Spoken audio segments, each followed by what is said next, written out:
John and Ed, they're on patrol, chasing shadows, heart and soul.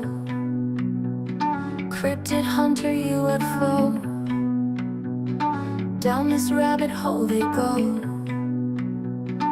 In the woods and on the street, whispers follow their heartbeat. Alien eyes, giant feet, old got shadows they all meet. Down the rabbit hole they dive, midnight secrets start to thrive. Mysteries keep them alive. In the dark, does truth survive? Haunted houses, midnight calls, endless echoes in the halls. Ghostly murmurs, secret falls, every clue, they chase them all.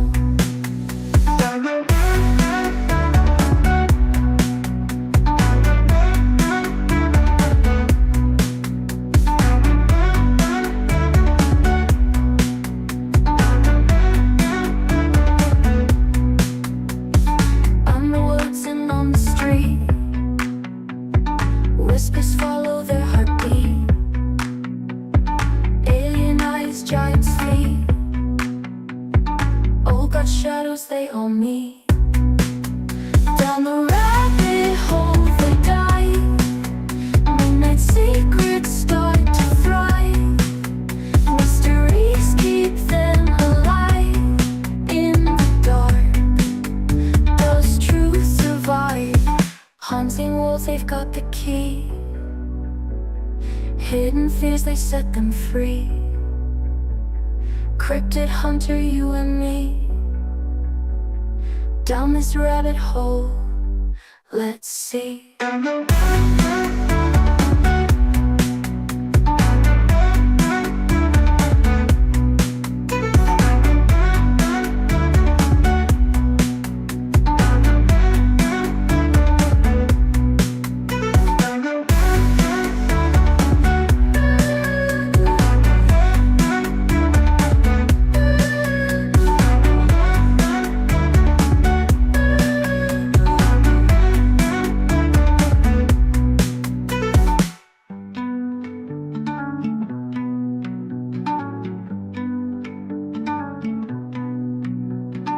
Unseen worlds, they've got the key.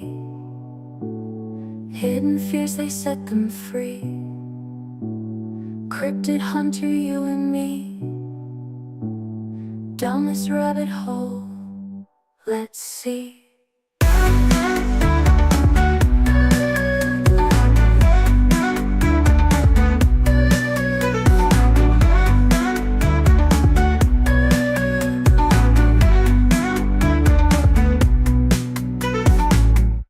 And we're live. Good evening, one and all. Welcome to the wonderful, the irrepressible, the ever bubbly Ed the Techie.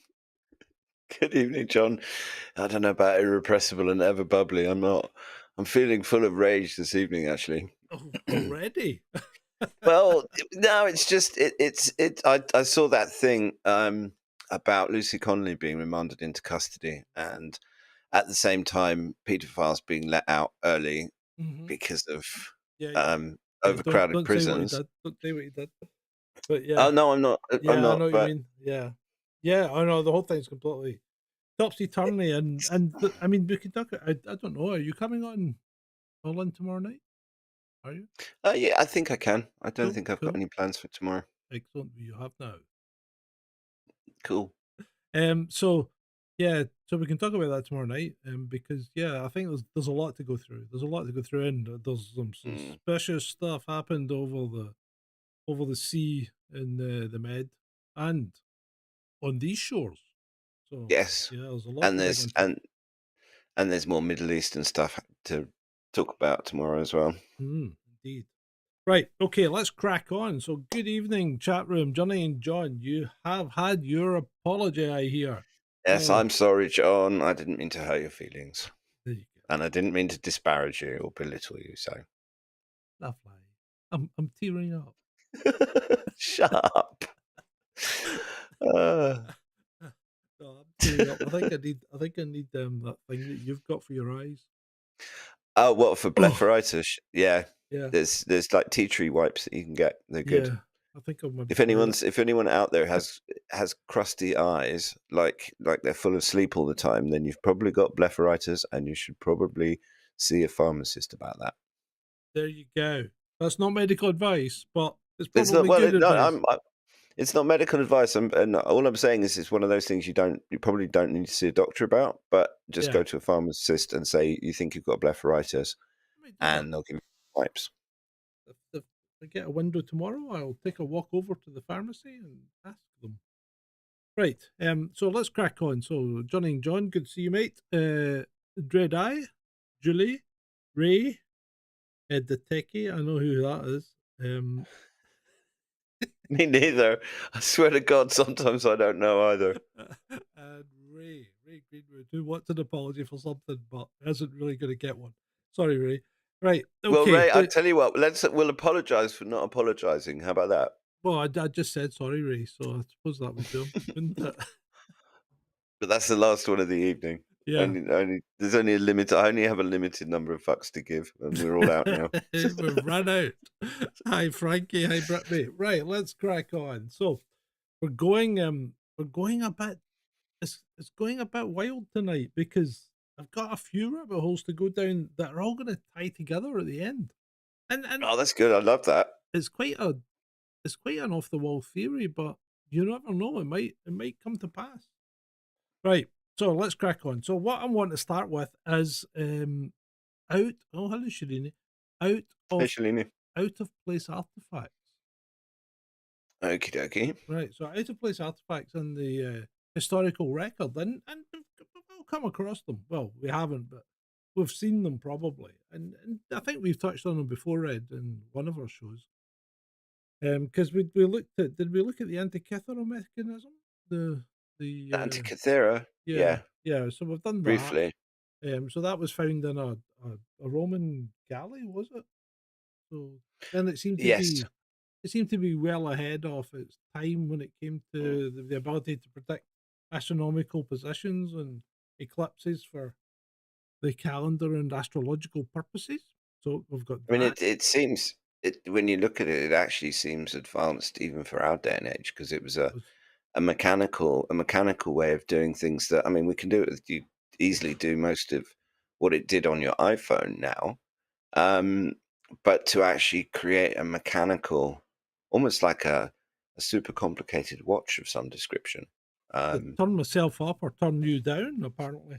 No, it's me. I probably need to sit a bit. I can turn my mic up a little bit. No, How's don't. that? No, you have not to go up. You have to go down. Oh, I've got to go down.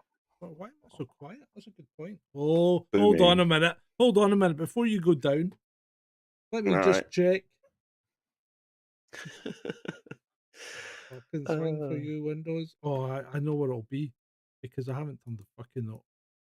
Sorry, there's the language gone already. Yeah, there we go. Off. See the. You've got to turn. Now you're really quiet. Yeah, give me a second. I'll be back. Technical issues. Technical issues. We need one of those technical issues screens where it plays some music at people while we're sorting our stuff out. Or you could just sit here listening to me and watch me fish. Right, hold on. I'm going to blow your ears out now. Am I? That sounds better. Does that sound better, people? How's that? Now, Ed's volume. For me. Give me Ed's volume. How's he doing? Is this any good? Yes, I know you. Louder.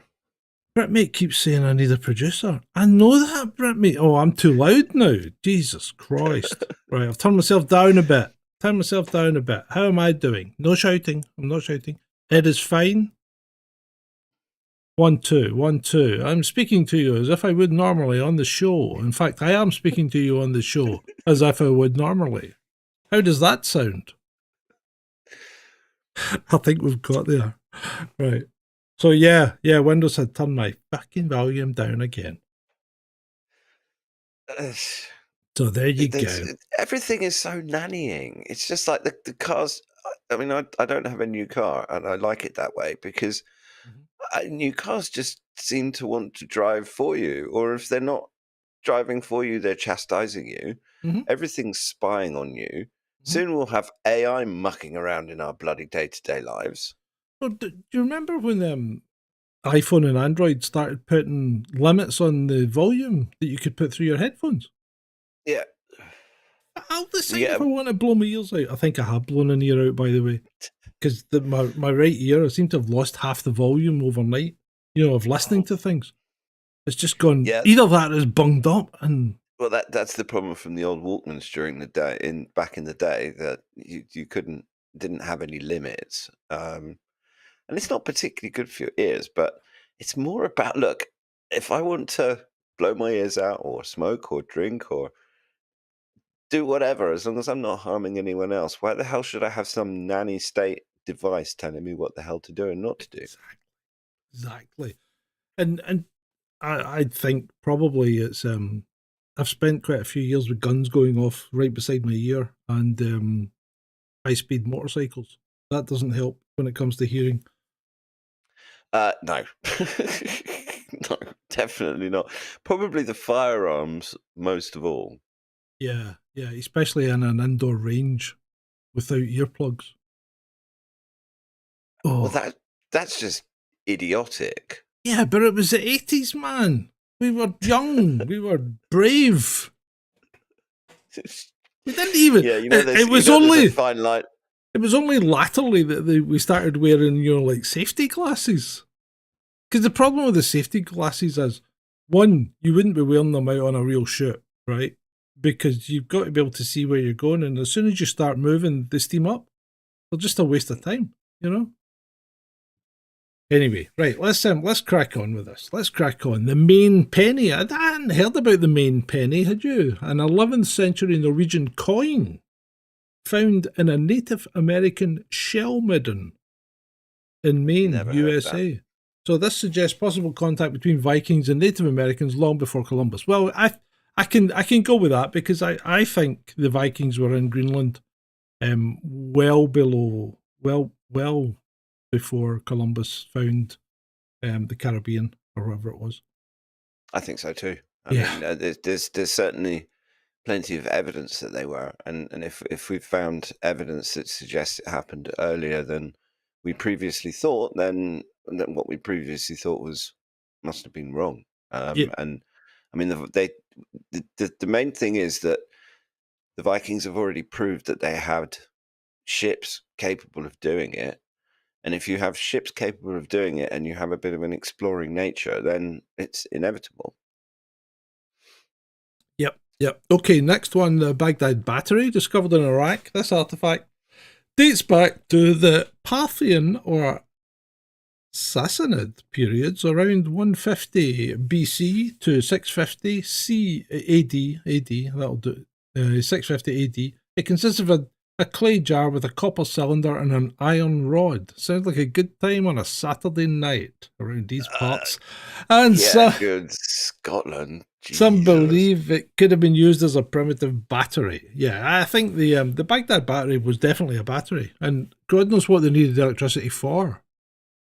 So that's Well, if you're thinking, I view everything these days in the context of the assumption that there was an ancient civilization Mhm. that came before us that was destroyed, and its survivors were probably left without a lot of technology, certainly years and years later, and they would have had devices described to them, and people would kind of tinker, and maybe someone found an old scroll, or we don't know Mhm. what knowledge survived from ancient times because Oh, of so much is hidden, so much has been lost and burnt and destroyed yeah. and everything else. Okay.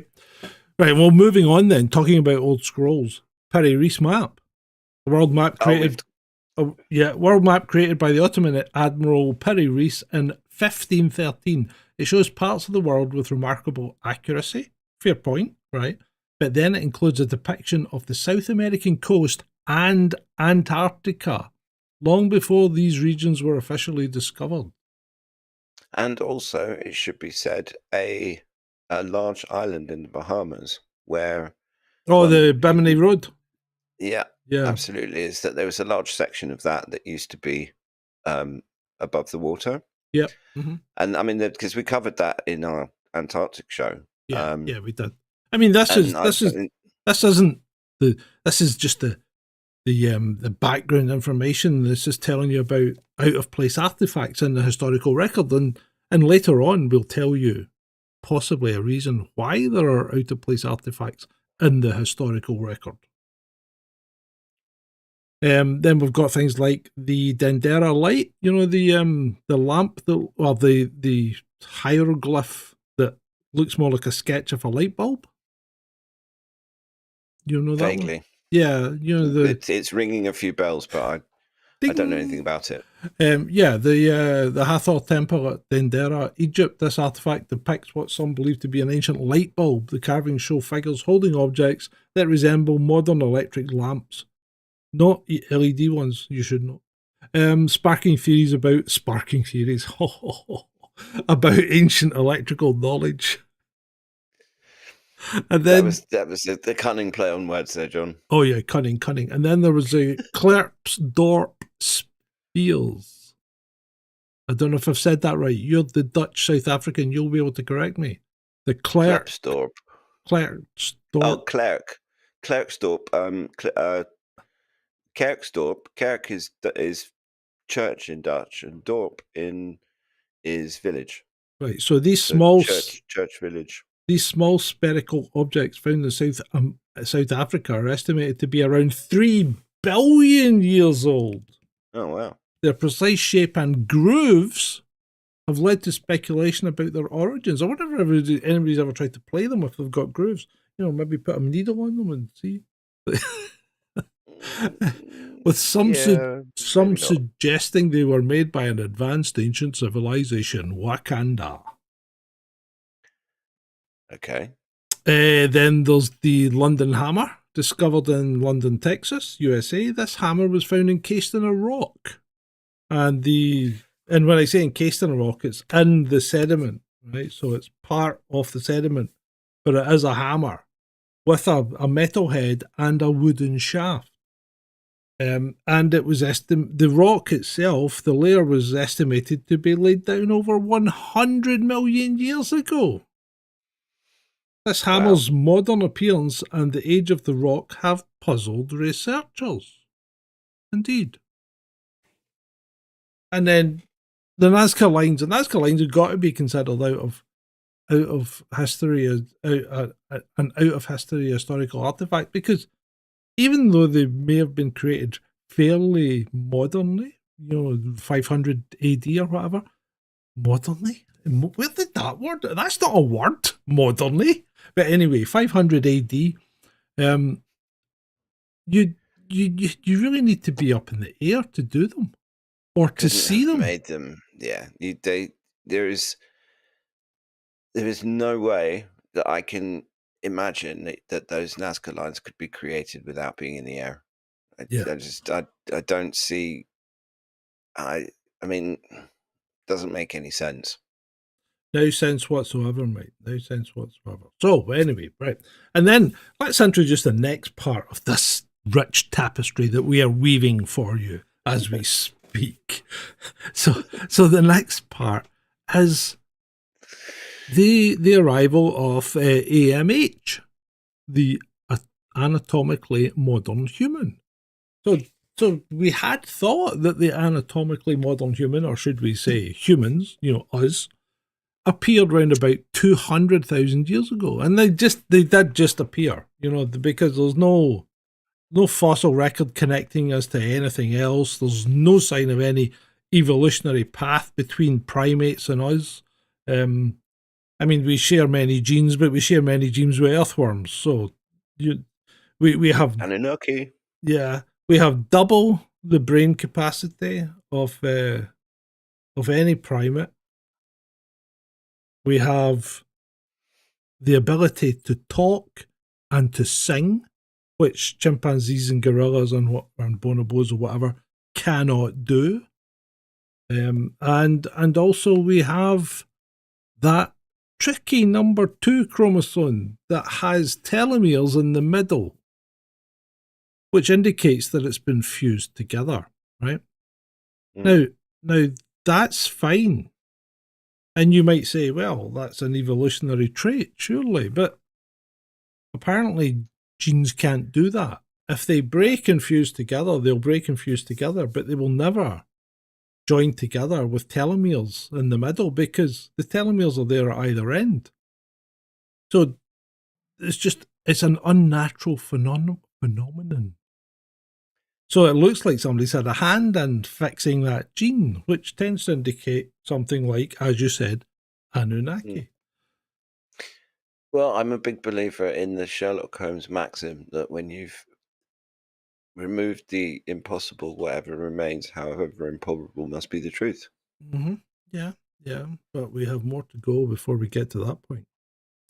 No, the apes can't sing, mate. You're wrong, John. Sorry. I'm going to have to end up apologising to them next week. Apes cannot sing. They can scream and they can shout, but they can't sing. They can't modulate. Anyway, to that degree. That's not singing. Whale sound is not singing. Anyway, as I was saying, where was I? I'm going to have to stop arguing with him because he's making me lose my track. Right, UFOs in history. So UFOs keep appearing in history, don't they? I mean, because we all think of UFOs as a kind of modern thing. But it's not really, is it? Because, do you remember the UFO that wiped out the water tower in Texas? Way back in the 1800s, and then they buried it under a church or something, didn't they? Because they were very suspicious about it. Well, there are very UFO-like things depicted in cave paintings, and there's medieval paintings that include UFOs and other they do strange aerial phenomena. And there's also reports from the ancient, the Dogon, for example, the tribe in Africa. Good point. That knew about Sirius B, because Sirius A we can see. Well, yeah, it's binary star. I think it's A and B, but there's one of them that we can see. You can't see B. Can't see. Yeah, B. you can't see B. The Dogon knew about Sirius B because it was all part of their mythology and their legends and stuff. And they claim to have received that information from beings that came from Sirius. Okay, right. Where are we?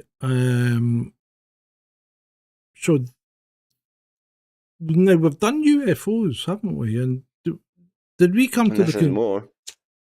They're well, no, the Robin. Well, we did it. No, that was the UFO rabbit hole. Was one of our first ones. Yeah. Anyway, right, okay. Well, we'll leave that just now. We'll park that. So, and then we have a look at the Andes, and in particular, the lakes up there that have sea creatures and things. Fossilized shells, sea creatures, that kind of thing. So, although they're now I don't know. I mean, the Andes is high, isn't it? It's like 16,000 feet or something ridiculous. Yeah. So now they're very high up.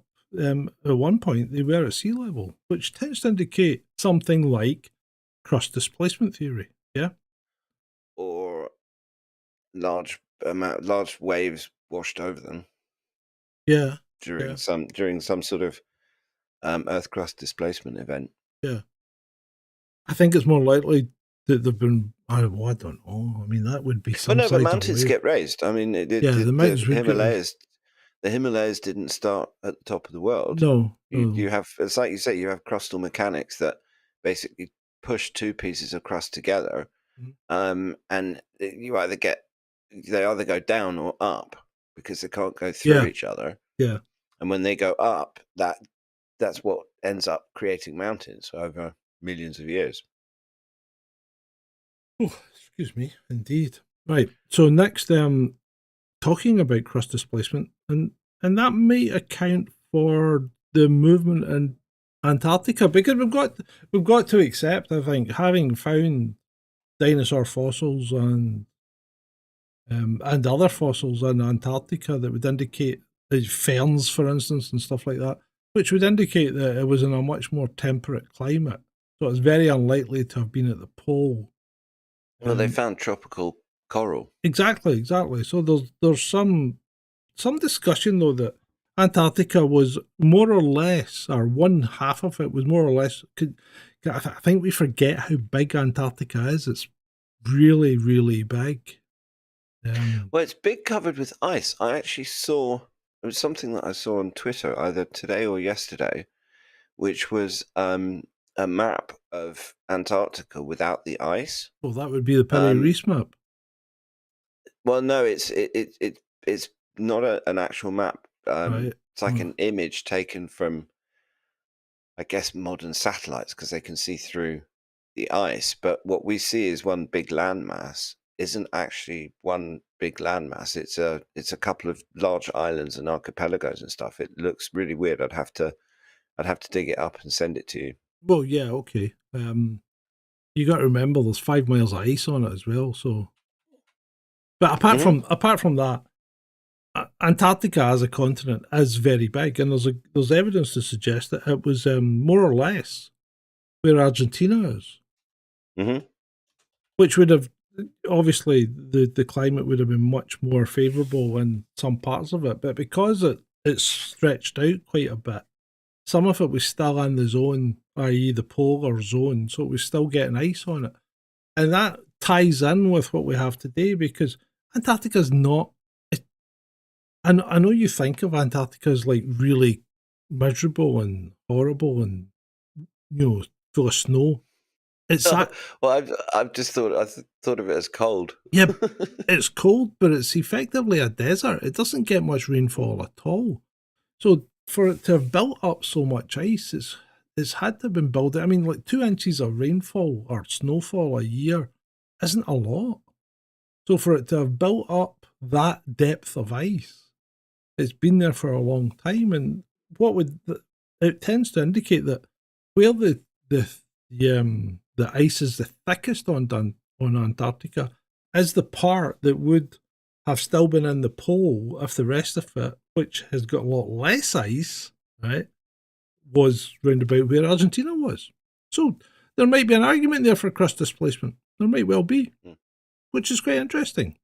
And Antarctica itself is very interesting because, I mean, we've got to go on to the Germans, don't we? Because they were the first ones that really had a good crack at it.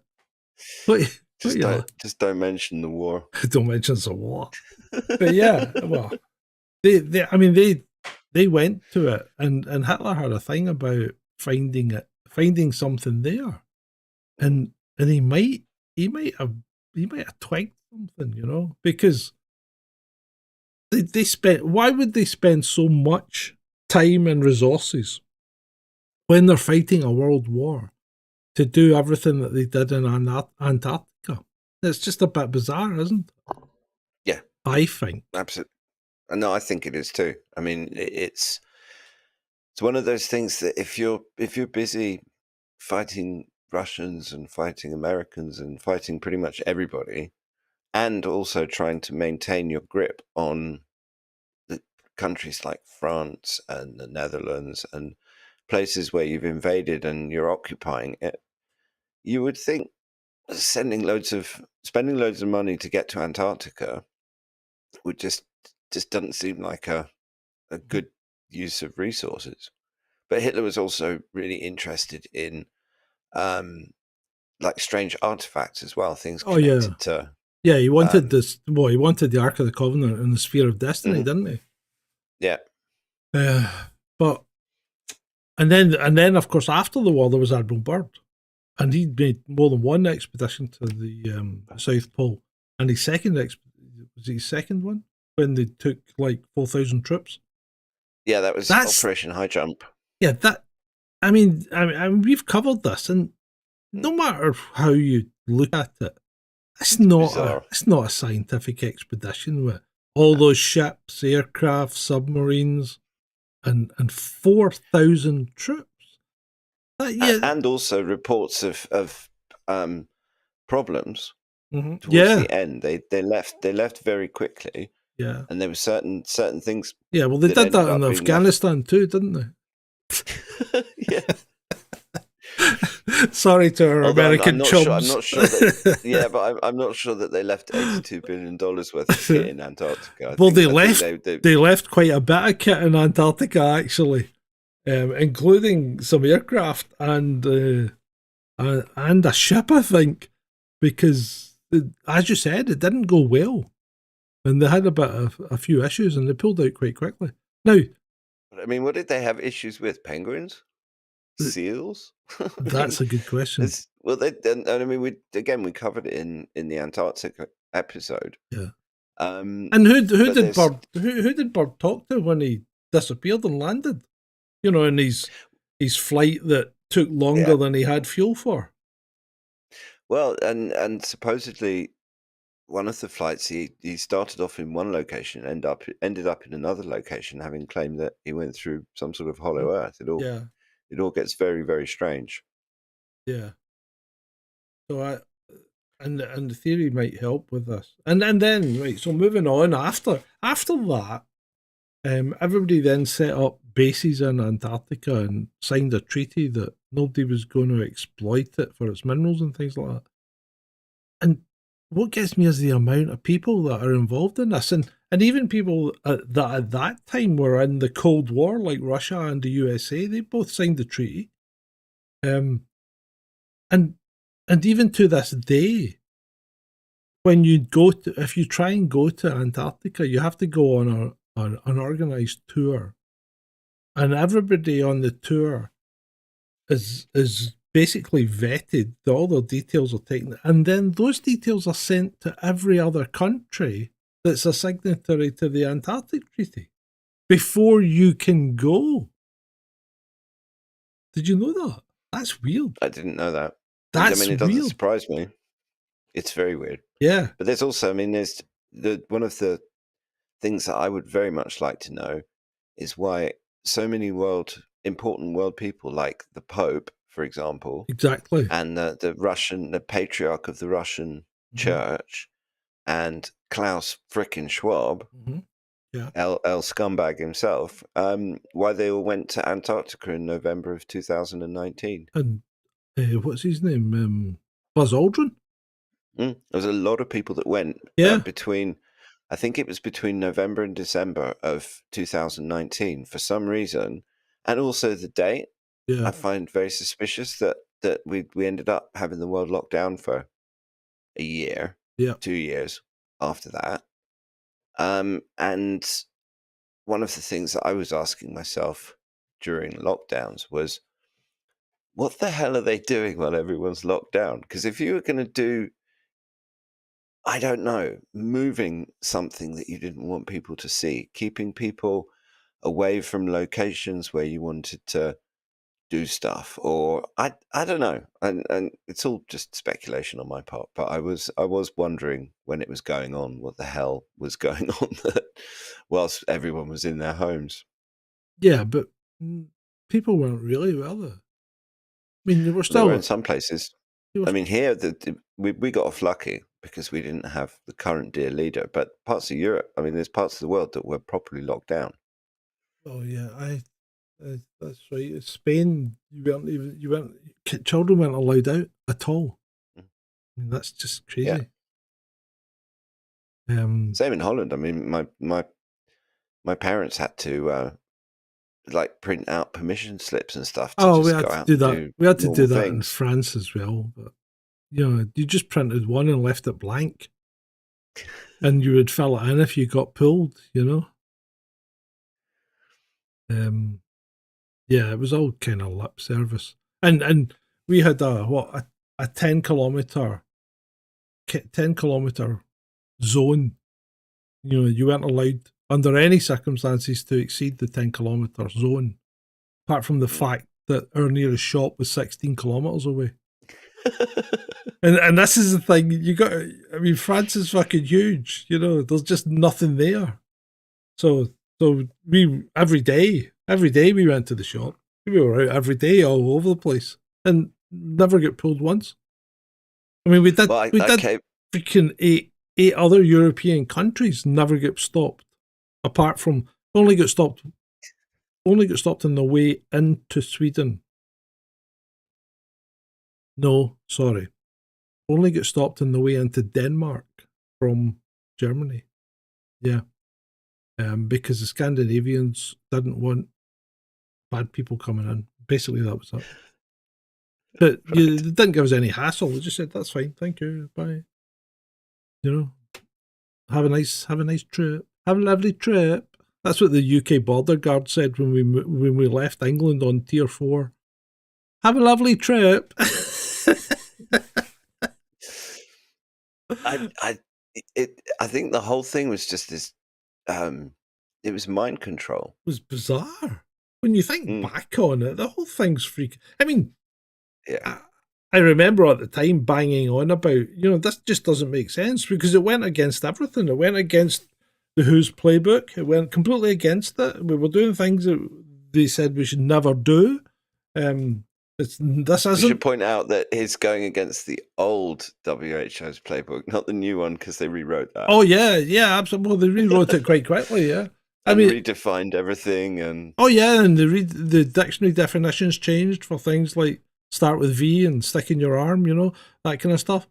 I mean, the whole thing was all very V for Vendetta. Oh, it was bizarre. Bizarre. If you watch the V for Vendetta movie, the amount that it resonates with what has happened.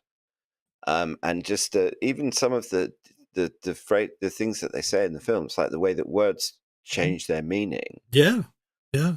And that's exactly what happened.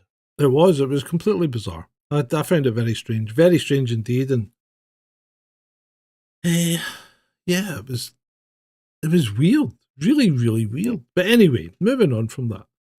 So we did the world leaders visiting the Antarctica, and strange they should all go down there, you know, from all different countries, you know, religiously. I mean, even the Russian Orthodox Church guy was there. Why the hell do religious people need to go to Antarctica? I mean, what was going on? Some sort of Did they find icons? Did they find? I don't know. I don't know. Did they find religious symbols buried in 25 miles of ice or something? I don't know. So, what about this guy you sent me? The thing. This guy's trying to send warnings to humans in the future or in the past? Well, in the past, he's basically, he is called Joe Davis, and he's been trying to send a message into space, not for aliens, but for humans on Earth, ideally in 1935. He calls the message Swan Song, a 1-hour Morse code transmission listing pandemics, natural disasters, genocides, and other tragedies the humans failed to stop between 1935 and 2011. Davis wanted to send this signal to a black hole 6,000 light years away, hoping it will bounce back in time to warn people in the past and possibly change history. Well, now, how long is it going to take to get there? 6,000 light years? Did you say? Yeah, 6,000 light years. So that's 6,000 years before it even gets there. Yeah. And then what? Another 6 to get back. But how's it gonna go back in time? What's his thinking around that? Is there some kind of evidence or does he show his working? No. Right, okay. But at the same time, he's a very, very, very smart man.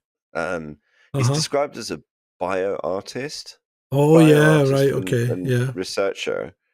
Oh, this is a guy that's got a fellowship at Stanford, even though he doesn't have any qualifications. Yeah. Yeah. Is that him? And he created because he's done stuff. Yeah, but he's not got any qualifications. He hasn't got a degree or anything like that. He's just basically he's written academic peer-reviewed papers, but he doesn't. No, he joined joined MIT Center for Advanced Visual Studies as a research fellow and was appointed lecturer in architecture. Yeah, without any degree or PhD or anything, you know? Yeah. There's hope for everyone. Oh, absolutely. But he created the first genetically engineered artwork and sent the strongest radar signals to contact aliens. At MIT, he worked with Alexander Rich and started new areas in art and biology. His DNA programming languages for embedding text and images in living organisms are recognized in science. He transmitted the gene for the most abundant protein on Earth from Arecibo radar in Puerto Rico to 3 sun-like stars. And in 2010, he joined the laboratory of George Church at Harvard, where he was designated artist scientist. And can we change our timeline? Let's find out. That's supposedly a direct quote. Yeah. Okay. But as you said, he didn't have any formal credentials and he didn't have much material success. But he's clearly very clever. And in the early 1970s, as an undergrad, he got permission from Bell Laboratories to use their lasers for his experiments and published his work. Later, while working as a laborer, he designed an electron gun that NASA agreed to launch on a space shuttle for an experiment, but it was cancelled due to budget cuts. In 1982, he convinced the head of MIT Center for Advanced Visual Studies to support his ideas, earning him a research fellowship, and he's been connected to MIT ever since. He's worked as a scientific artist in places like Harvard, the Rhode Island School of Design, and the University of Toronto. I don't understand what a scientific artist is. Hold on, here's a new name in the chat. Mutton chops. I like that. I hope you've got mutton chops. Hope you've got the big sideburns. But anyway, Mutton Chops says 6,000 light years away, message will not be travelling the speed of... Why wouldn't it? Why wouldn't it be travelling the speed of light? It's an electromagnetic wave. Surely it would be travelling at the speed of light. Would it not? I don't know. I would have thought so. I mean, do electromagnetic waves not travel at the speed of light? Are they not part of the spectrum? I have no idea. I think they might be, but... So... Got to stop fighting with the... But here's some other funky stuff he did. Yeah, go on. Sorry. So yeah, he worked on projects like genetically engineering silkworms to spin gold threads and encoding Wikipedia articles into Apple DNA. Ali Yatesan, a chemical engineer at Imperial College London, calls Davis the founder of bioart, a field that combines science and art in new ways. He sounds like a bit of a cook, doesn't he? It really does. And it's... Has he just got the kind of ear of people that... well, let's face it, they're all geeks, aren't they? Right? I mean, this is like the Big Bang Theory. They're all going to be geeky guys going to Comic-Con and stuff like that. So he's obviously just hoodwinked them all. Well, not necessarily. I mean, it sounds to me like he's actually... I mean, if he's done some hoodwinking, then he's bloody good at it because he's hoodwinked himself into MIT, which one would think it would be pretty difficult to hoodwink oneself into MIT. Look at you. You've just done exactly the same thing. You've hoodwinked yourself into this highly technical and informed podcast, right? And then you've just turned around and said to me that you have no idea if electromagnetic waves are part of the spectrum. I'm very disappointed in you, Ed. Very disappointed. I thought you were better than this. I have my limits. I freely admit to it. Oh, good grief. Oh. Anyway, going back to this message to humans in 1935. In late 2009, a science writer, after reading some of Davis's work, suggested to him, why not try using a rapidly spinning black hole, a Kerr object, KERR, to send a message about humans to humans in the past. So he located an apparent Kerr object in the Cygnus constellation and worked out that he could send a Morse code radio signal to it with sufficiently powerful equipment. Realizing the earliest time humans would be able to receive a radar message was 1935, he built the project around that timeline. The message starts with SOS, introduces Davis, and says he's sending the message from the future using the rotating object as a relay. It then lists the dates and details of major disasters like the Holocaust, the HIV/AIDS pandemic, the Tohoku earthquake, and the Fukushima disaster. Did So, he not yeah, think some- of saying, you know, and by the way, take out that little Austrian painter guy? Well, maybe he did. I don't Well, know. right, okay. Right, hold But on the- a minute. the- Hold on a minute. Point of science here. He's sending a message 6,000 light years with suitably powerful equipment, he says. Now, have you heard of the inverse square law? So for every meter of distance, the power of his message will drop off by 3. So by the time it gets 6,000 miles out, there's going to be nothing left to bounce. And by the time it bounces, there's going to be nothing left to receive. They're going to have to build, you know, a dish the size of the moon. Maybe they built the moon to receive this. Oh, maybe. I mean, there is more. Nick Effingham, a metaphysicist at the University of Birmingham, says that scientists have been looking into using Kerr objects to send data through time for years. However, no research confirms this will definitely work with our current understanding of physics. Effingham adds that even if Kerr objects could work as time machines, it's unlikely that a signal would hit one perfectly, and any signal would probably be too weak to read. Davis Just say understands all that. I'm Yeah. right. Now, Davis understands all this. He knows unusual projects face big challenges and usually works with limited funds, relying on cheap or free resources.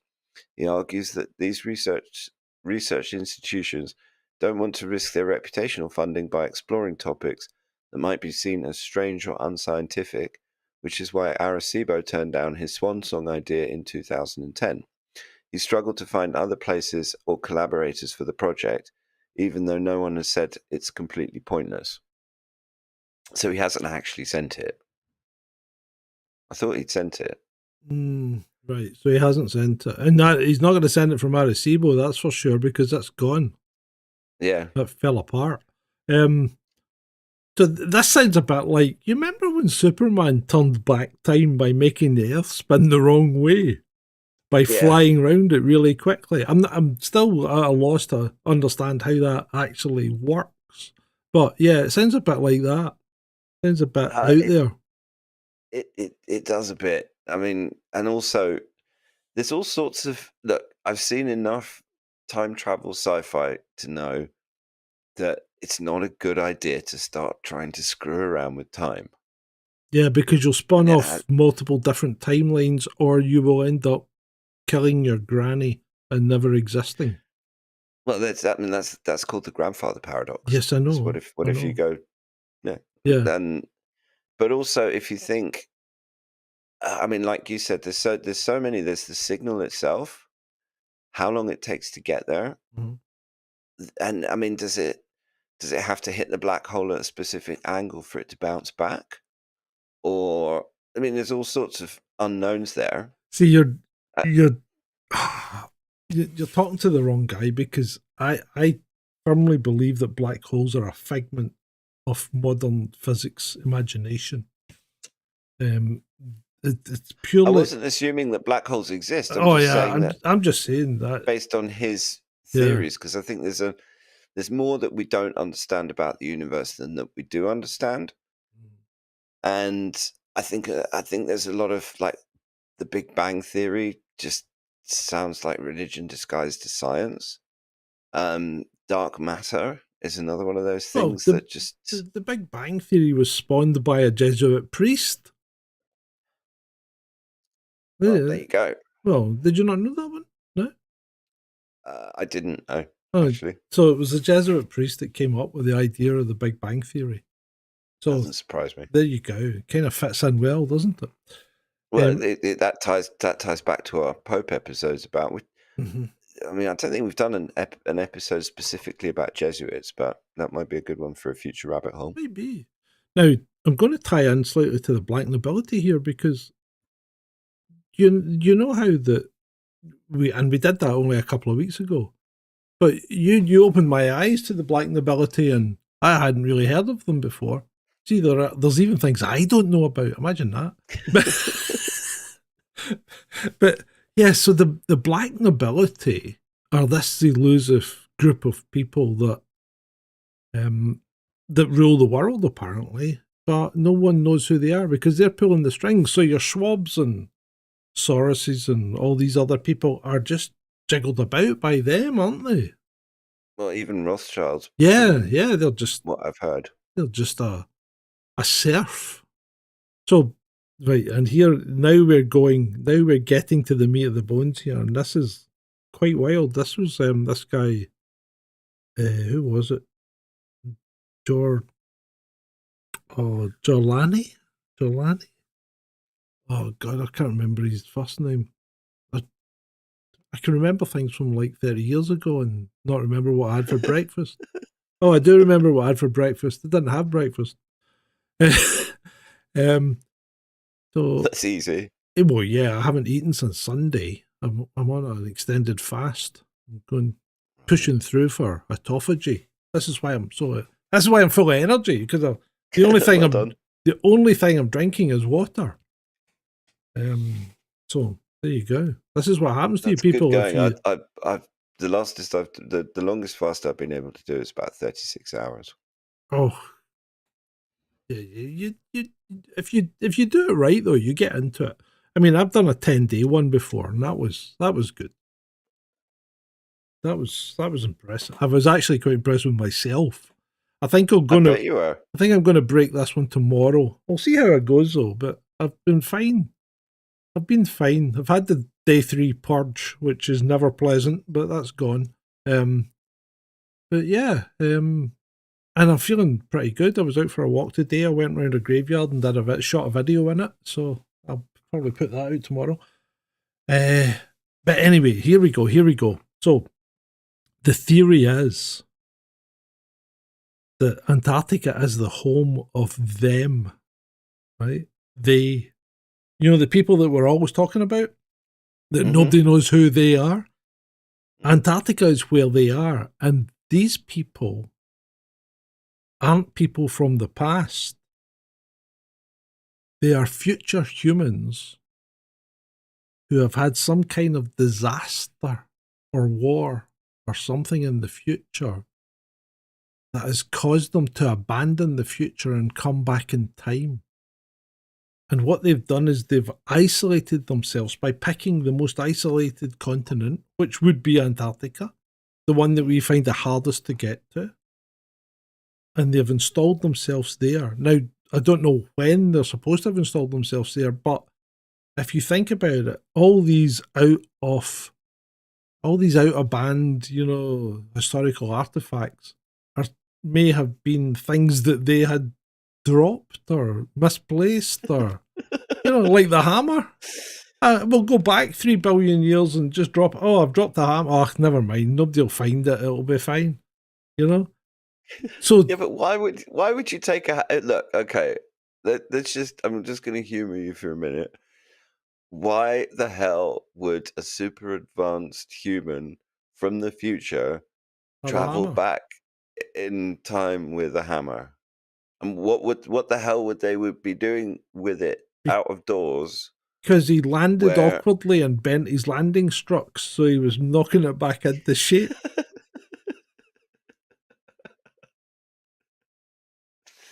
Okay, yeah, right. Or maybe they've just gone back in time and they were teaching people.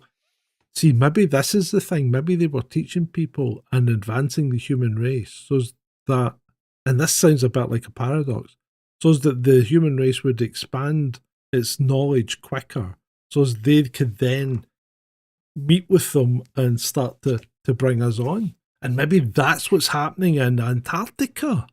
Because nobody's allowed to go there apart from people that are specially selected and taken there, right? Or world leaders that just appear there. So maybe that's what's happening in Antarctica. Maybe these humans have set up basically a world government that they're running because they know how things go, and they're saying, look, You've got to do this because the shit's really going to hit the fan in 2036 or whatever. You know? Because they've got the history book. They've got remember the almanac from Back to the Future? They've got that. So they know what's going to happen. And they're telling everyone what's going to happen and how the governments need to arrange themselves, and yet we still go off and squabble with each other. Well, yeah, but that's because That's what the we do. people aren't being well, yeah, partially that, but it's also because all of this information is being kept secret. My God, And hold all on a of minute. these- Hold on a minute, Ed. Breaking news. Britmate has said plausible. Now, I must have sounded good because I've got a plausible from the troll room. So, I mean, I'm going to take that. I'll take that any time of the day. A plausible. A plausible. Thank you. High praise Namaste. from the troll room. Yeah. I think you just made his day. Well, I mean, Go I on. wouldn't be surprised. I mean, the fact that there has to be something there that is worth keeping secret. Yeah. And Yeah. what's more interesting is why all of these people would go to Antarctica just before one of the most life-changing events any of us has ever been through, and world-changing events that involved essentially imprisoning people in their own homes 24 hours a day. So was that a dry run for something that's going to go wrong or something that's going to happen? Maybe. I mean, it's the way that the world is going at this point, nothing would surprise me. Yeah. And the other thing that the thing that concerns me is that if you look at the attitude change from so many world leaders, Yeah. particularly places like Canada, New Zealand, now us, there's an authoritarian streak running through the whole thing. Well, even the And States, if the States these- as well. Yeah, absolutely. And so if these Antarctica beings, creatures, whatever, humans, advanced humans, whatever, if they're encouraging our dear leaders to be authoritarian cockwombles, then I don't like them very much. I have to say, just right off the bat, I'm just throwing that out there. I don't like them. I hear Is what that- you're saying. I hear what you're saying. And I'm not saying I like them either because I don't know them. That's the problem. But then you would like to think that future humans would be a bit more advanced. I mean, hold on. It's almost like you're describing time traveling Hey, Nazis who came from the past, not future humans that came. Yeah, but hold on a second. Right. Let's just think about this, right? So you're an Indian tribe. When I say Indian, I mean South American or something like that, right? So you're a tribe and you're going about shooting monkeys or whatever and catching the odd dose of the pox, but that's the mere bagatelle. Anyway, and then these guys clad in armour come around and you treat them like gods because you think these people don't look anything like us. They're clad in armour, they're all shiny, they're hard to kill, and they can kill us quite easily, right? And you treat them like gods, effectively. And you think these people must be gods and will be, far advanced and no, they turn out to be complete and utter arseholes, right? And basically wipe out your race. Now, rinse and repeat, because that's what we keep doing to each other. You think that people that are more advanced would be nice to the people that aren't. But no, we go to North America and we think, oh, those pesky guys with the feathers in their hair are just giving us a bit of jip and, killing the odd farmer or whatever. So we'll just wipe out buffalo and see how they feel about that. So we basically exterminated, 30 million buffalo or bison or whatever, and took away their food supply. And not just food supply, everything else. Oh yeah, I mean they used it for everything, right? And then Then we went to Australia and thought, those chaps that eat grubs aren't very nice. We'll sideline them, and they end up being raging alcoholics and can't get a job because they were in touch with the land and they're not allowed on the land anymore. That kind of thing. So I think if you had time traveling humans from the future, that's exactly how they would behave. They would treat us as your poor retarded sons. Well, yeah, but you would think that they'd be, I don't know, a bit more evolved because at the rate humans are going, I'm just giving you fucking. I've just given Well, no, I you know, 200,000 years of human history. We would no, I not realise done that. but at the rate that we're going, there's not going to be a human race in the future. Yeah, exactly. Because what's not evolving, mate? Technology's evolving. AI's evolving. But our thinking's not evolving. In fact, our thinking seems to be going backwards, doesn't it? It really does. We can't even tell what the fucking gender we are now. Yeah, that's true. Yeah, it really is true. Although it's not true in all parts of the world. There are still parts of the world that are relatively sane. But although we're about to be at war with most of those. I mean, it's nuts.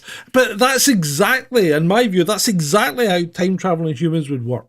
They would go, oh, well, observe these puny people, and then somebody got wind of it, or the Germans got wind of it, and they probably, could remember Operation Paperclip. So after Operation Paperclip, a couple of scientists would go, there's something funny going on down there in the frozen land in the south.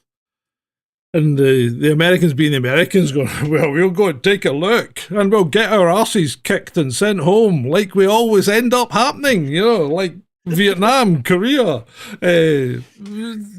Afghanistan. Yeah, we're pretty good at it. So, yeah, so that's kind of, I think that's kind of... They won in Panama.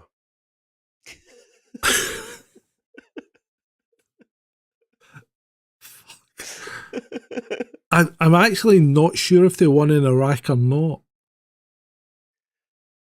They really didn't.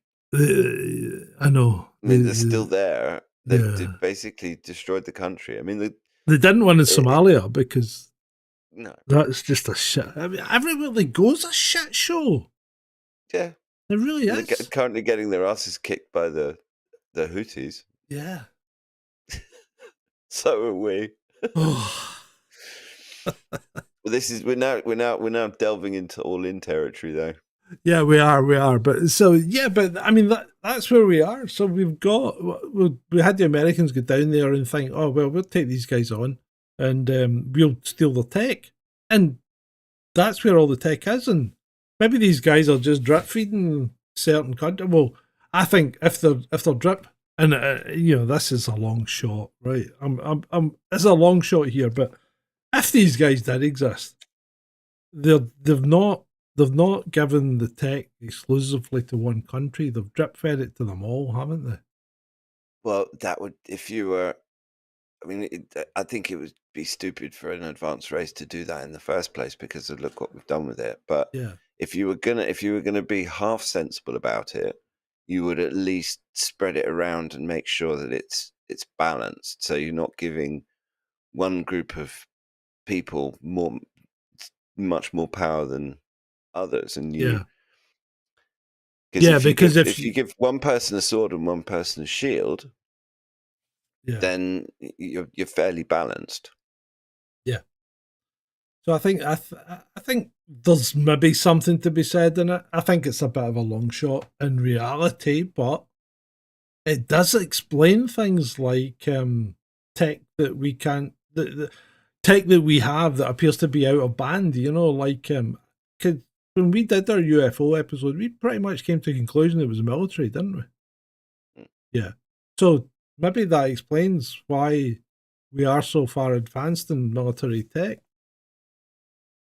Well, I mean, it's entirely possible that what we think of as ETs, flying UFOs, are actually much closer to home. Mm-hmm. Yeah. I mean, apart from anything else, any sensible ET is gonna put. They, I mean, it would be like certain episodes of Star Trek where the Yeah. Enterprise encounters some really bad shit, and the last thing they do just before the closing credits is they put one of the ensigns or whatever gets ordered to drop some buoys and just warn everybody else that comes anywhere near this place to just go away and do not continue. And I mean, if I was an alien race, I would have this planet under quarantine. I think I've heard that And if one. I was really enterprising, I'd probably be sucking up all of our data feed and signals and stuff, and just broadcasting it as a bloody soap opera and charging other aliens money. I don't think I've heard that story, Brit, mate. He loves a story about Native Americans finding fiber optic cables in a cave in Dulce, New Mexico, before they went mainstream. I haven't heard that. No. I mean, it's Is this interesting. new? Is this new? Do we need to dig into I that? mean, what Britmate says about fiber optics is interesting Mm-hmm. because actually some of the key, I mean, we covered this in our UFO show, but some of the key technologies underpinning modern society, Mm-hmm. because don't forget, until the 1940s, we were using vacuum tubes and all Yep. this kind of stuff to Yeah. do very rudimentary basic computers. Yep. And then suddenly we get integrated circuits, and the history of the integrated circuit is very murky. No one was given a Nobel Prize for it.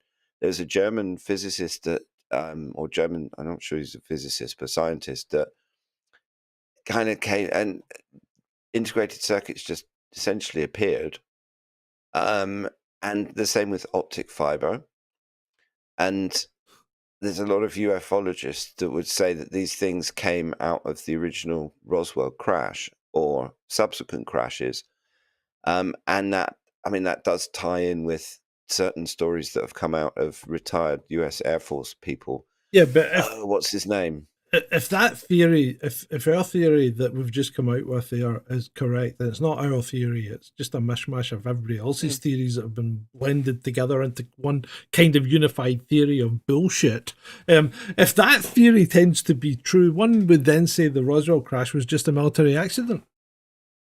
Could be. Yeah. I mean, I'm perfectly prepared to accept that. I mean, the reports of supposed creatures are very.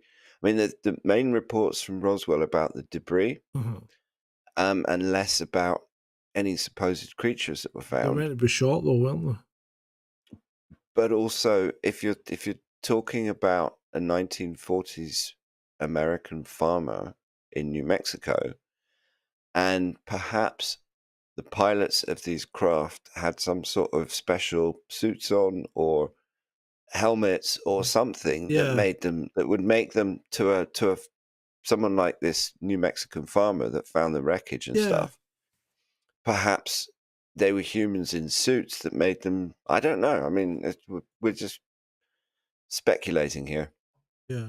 But I would not be surprised. See, and here's the one I was thinking about again. Have you heard this story about when the guys, when the people in like the conquistadors or whatever turned up and came ashore, the Indians that were there waiting for them because they saw the small boats coming ashore couldn't see the big boats because they hadn't ever seen anything like that. How could that be? I mean, if you've never seen something like, You still see it. yeah, you still see it. I mean, you maybe can't describe it. I mean, it's like the old Billy Connolly joke. Somebody comes down for Aberdeen or not Aberdeen, but somebody comes down for the islands, like Shetland or whatever, and they're in Glasgow and a bus goes by and he goes, "Look, a hoose with wheels." well, yeah, I mean the Zulu, the Zulu name for Europeans was swallows because of the sailing ships, and that's the thing. If the Amerindian tribes in South America saw a ship, they wouldn't not see the bloody ship. They would see a great big thing that they couldn't identify, and they would give it. They'd give it a name, potentially Yeah. I mean, because a lot of names come from animals and stuff. They would give it a name that was familiar to them, that kind of described the object a bit, but they wouldn't not see it. Yeah. Yeah, and It's it's like like something. that.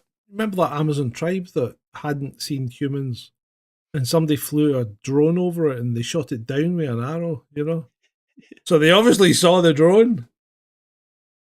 Well, I mean, that would apply to us as well. That if we don't see something until we know what it is, how would you know I what it is know. until you can see it? I was thinking about it and I'm thinking that just sounds ridiculous because, I mean, I've heard, I mean, you hear people saying this will blow your mind, but it doesn't really, does it? You know?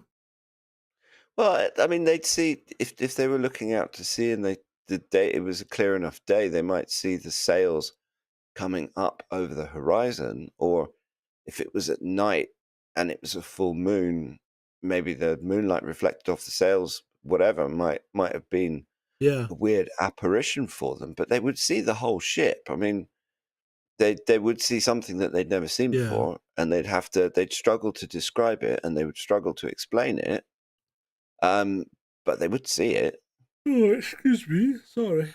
Oh, good grief. Oh. So there you go. So what do you think of that? What did you think of that? Do you think my presentation was crap, or do you think there's any kind of merit in it whatsoever? I thought it was fascinating.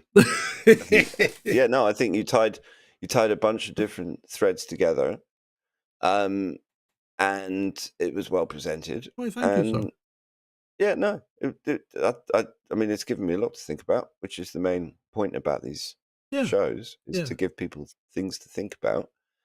And I will agree that there is definitely something happening in Antarctica that they desire to keep secret, and it's not penguins, No, and it's not all of this stuff about not contaminating it with foreign. It's like you mentioned the tourists that go to Antarctica on those ships. I mean, Yeah. to start with, they don't actually really go right No, they don't. onto Antarctica properly. It's all that section of the continent that's near South America. Yeah. Which makes sense because it's a bloody huge place, and you can't. Yeah, and If you're on a seven, you don't want to be dodging around the Southern Ocean too much, because no, especially not if it's a 7-day cruise. it can get pretty wild down there.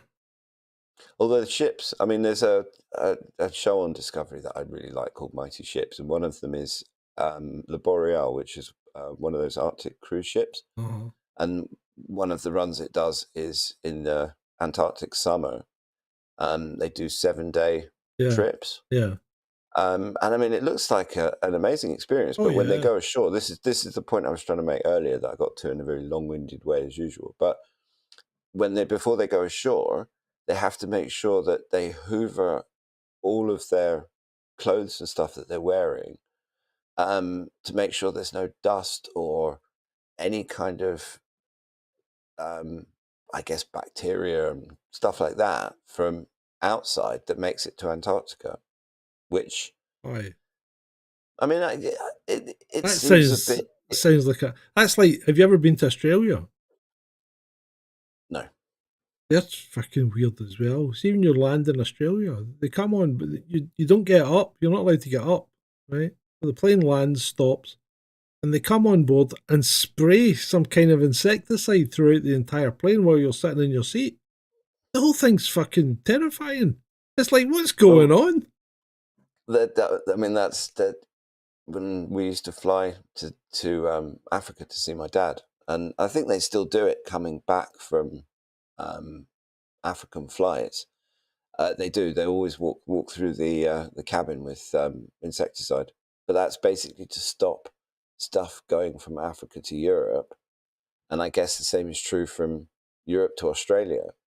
But then, I mean, in fairness, the Australians have had. The Australian ecology has been severely disrupted by things like rabbits, Yeah. which are not native. Okay. It's Yeah, not. well, you could say the same thing's happening in Scotland. There's fucking wallabies running about in the north of Scotland. There's a breeding colony of wallabies up there. I mean, what the fuck? Wallabies in Yep. Scotland, and then Yeah, but the thing is, those things. I mean, there are definitely big cats in the UK, and we maybe need to look at cryptids in the UK because there are definitely big cats. And when I say big cats, I don't mean Maine Coons. oh god. I shouldn't have said that. That's going to get us fucking wiped out, that word. I mean, this is the ridiculousness that the world has come to when you're on social media and you can't say things. It was like, I mean, earlier No, on. you said the word Maine in front of it. Well, so I did, think you yeah. might be all right. I might be all right. But I mean, I was pointing out to someone on Twitter this evening that somebody had reported, and we'll probably cover it in all in because it's the Tates. And somebody said two of the alleged girls were minors, and I'm like, no, one of them might be, but the other one's not. And someone said, well, and someone I follow and quite like says, is that what you took from this? And I go, no, that's not the problem. But the thing is, living in Soviet Britain, you've got to be accurate on social media these days. I was just correcting the facts because a 17-year-old is fair game in this country and in Romania. Well, I'm not sure the word's fair game. I'm just using the term without having to say, you know. Sure. You know what I mean, but yeah, I mean, no, I don't know what you mean. A 17-year-old is legal. There's both sides, both gender. Well, my God, how many genders are there? Forget. I think it was 427 last time I checked. Is it raining? I don't know. They seem to make new ones up every day. It's ridiculous. It may be raining. And there was one funny one. I don't know. This is more an all-in thing, but I'm going to say it anyway. There was a meme doing the rounds today. That was a Spanish translation. What's the Spanish word for non-binary? And it's no binaria or no binario, depending on the gender of the person. Well, see, this is the thing. When you start learning a European language, it's all gender related. Like French is feminine. Yeah. Every word is either feminine or masculine. And if you get it wrong, you're wrong. You're not saying the right word. And it's like, the whole thing's ridiculous. Ridiculous. Does this mean that there are less gender confused? It would be interesting to see in Western society whether there are more or less gender confused people in countries whose language is gendered. There's less in France, I would say. Well, certainly from what we saw of France, there's a lot less. It's if you go and live in rural France, it really is like being back in 80s Britain.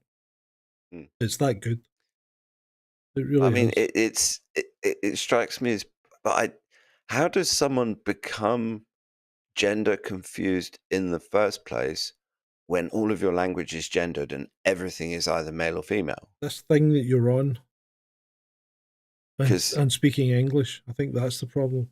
I think it's an English disease more than anything. Well, I mean, linguistically, because actions follow thoughts. You can't. We generally think about something before we say it, or we do it, or anything else.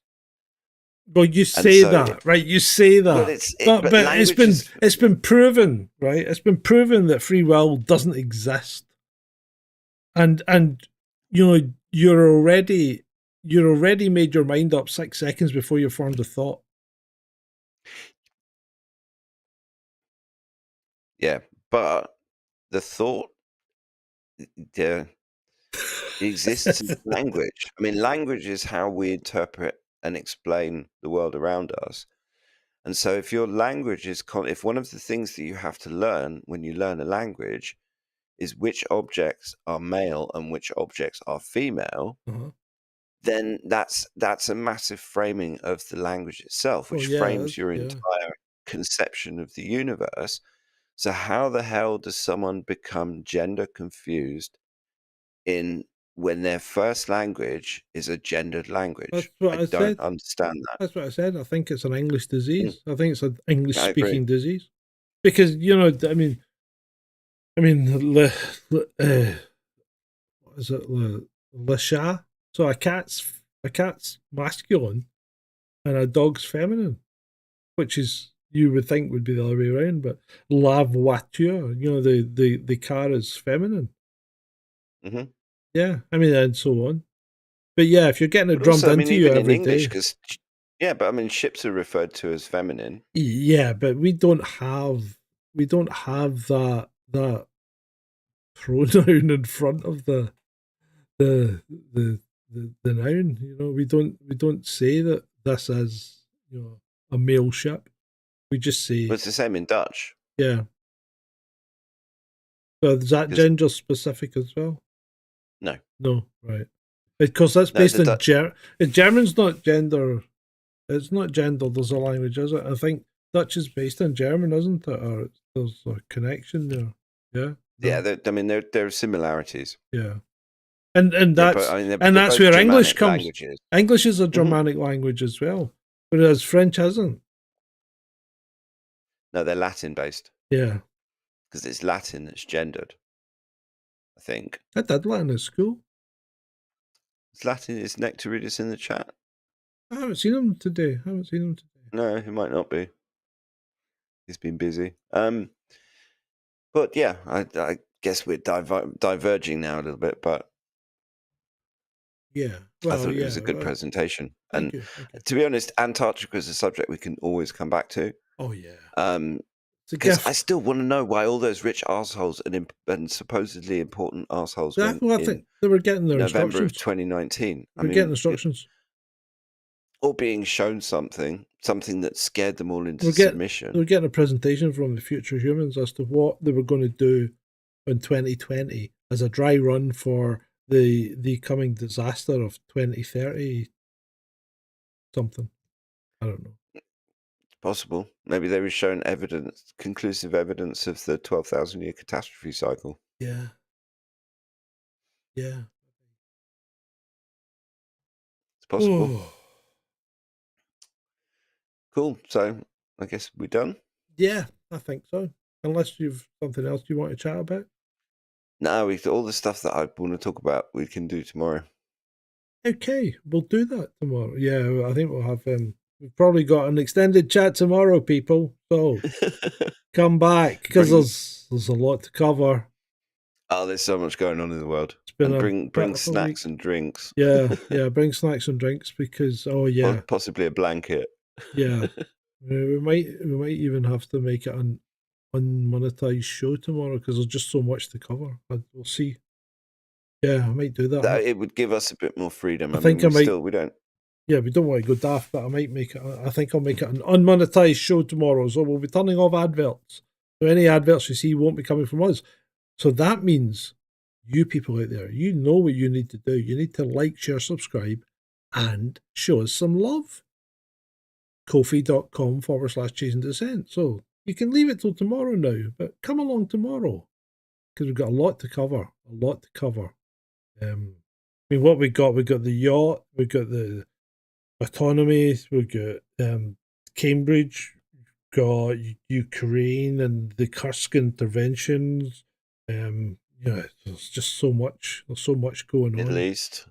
Yeah. Well, yeah. God, and I mean, there's still we've now got what 20. Oh, and China. 20, 21, 22 hours between now and all in. So Yeah. God only knows what's going to happen in the next 20 odd hours. Indeed. Well, thank you very much, Ed. It's been great. Been a pleasure. Thank you. And it's been great for you.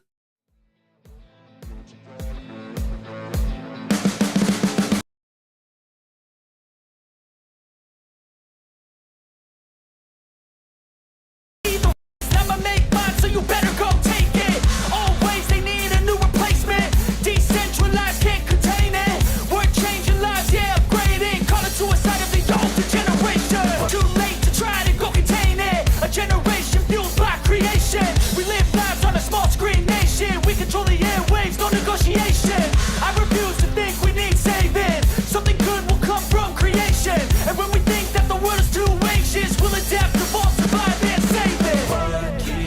up at night, yeah. Make all the demons quiet, yeah. We were built to thrive, yeah. I think that we've all had enough. What keeps you up at night, yeah. Make all the demons quiet, yeah. We were built to thrive, yeah.